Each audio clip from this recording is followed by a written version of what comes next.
ಚಾನಲ್ಗೆ ಸಬ್ಸ್ಕ್ರೈಬ್ ಆಗಿಲ್ಲ ಅಂದ್ರೆ ಮಿಸ್ ಮಾಡ್ತೀವಿ. ವಿಡಿಯೋ ಕೆಳಗಡೆ ಇರೋ red colour subscribe icon click ಮಾಡಿ ಎಲ್ಲಾ ಹೊಸ ವಿಡಿಯೋಗಳ ಅಪ್ಡೇಟ್ಗಾಗಿ ತಪ್ಪದೆ ಪಕ್ಕದಲ್ಲಿರೋ ಬೆಲ್ ಐಕನ್ ಕೂಡ ಕ್ಲಿಕ್ ಮಾಡಿ.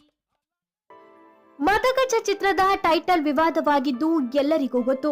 ಈ ಶೀರ್ಷಿಕೆಗೆ ನಿರ್ಮಾಪಕ ಎಂಜಿ ರಾಮಮೂರ್ತಿ ಆಕ್ಷೇಪ ವ್ಯಕ್ತಪಡಿಸಿದ ಹಿನ್ನೆಲೆ ನಿರ್ಮಾಪಕ ಉಮಾಪತಿ ಮತ್ತು ನಿರ್ದೇಶಕ ಮಹೇಶ್ ಕುಮಾರ್ ಮಾಧ್ಯಮಗೋಷ್ಠಿಯಲ್ಲಿ ಈ ಶೀರ್ಷಿಕೆ ಕೈಬಿಡುವುದಾಗಿ ತಿಳಿಸಿದ್ರು.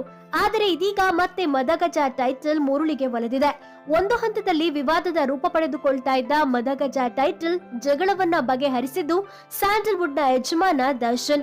ಈ ವಿಷಯದಲ್ಲಿ ದರ್ಶನ್ ಮಧ್ಯಸ್ಥಿಕೆ ವಹಿಸಿ ಎತ್ತಿದ ಹಾಗೆ ಎಲ್ಲವೂ ಸರಾಗವಾಗಿ ನಡೆಯುವಂತೆ ಮಾಡಿ ತಮ್ಮ ಟೈಟಲ್ ಅನ್ನ ಶ್ರೀ ಮುರುಳಿಗೆ ಬಿಟ್ಟುಕೊಟ್ಟಿದ್ದಾರೆ.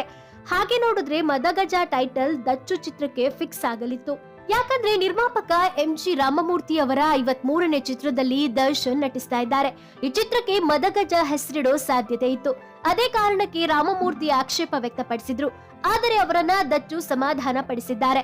ಇನ್ನೊಂದು ಮಹತ್ವದ ವಿಚಾರ ಏನಂದ್ರೆ ಉಮಾಪತಿ ಅವರೊಂದಿಗೆ ದರ್ಶನ್ 54ನೇ ಚಿತ್ರವನ್ನ ಒಪ್ಪಿಕೊಂಡಿದ್ದಾರೆ. ಹೀಗಾಗಿ ಇವರಿಬ್ಬರು ದರ್ಶನ್ ಅವರಿಗೆ ಆಪ್ತರಾಗಿದ್ದಾರೆ. ಇದೀಗ ಸೋಮವಾರ ನಡೆಯಲಿರೋ ಶ್ರೀ ಮುರುಳಿ ಜನ್ಮದಿನದಂದು ಸ್ವತಃ ಚಾಲೆಂಜಿಂಗ್ ಸ್ಟಾರ್ ದರ್ಶನ್ ಅವರೇ ಸಂಜೆ ಕಲಾವಿದರ ಸಂಘಕ್ಕೆ ಬಂದು ಮದಗಜ ಚಿತ್ರದ ಶೀರ್ಷಿಕೆ ಅನಾವರಣ ಮಾಡಿಕೊಡಲಿದ್ದಾರೆ. ಇನ್ನು ಎಂಜಿ ರಾಮಮೂರ್ತಿ ಅವರು ದರ್ಶನ್ ಅವರ ಮೆಜೆಸ್ಟಿಕ್ ಸಿನಿಮಾದ ಅಸಲಿ ನಿರ್ಮಾಪಕರು, ಹಣ ಹಾಕಿದ್ದು ಇವರೇ.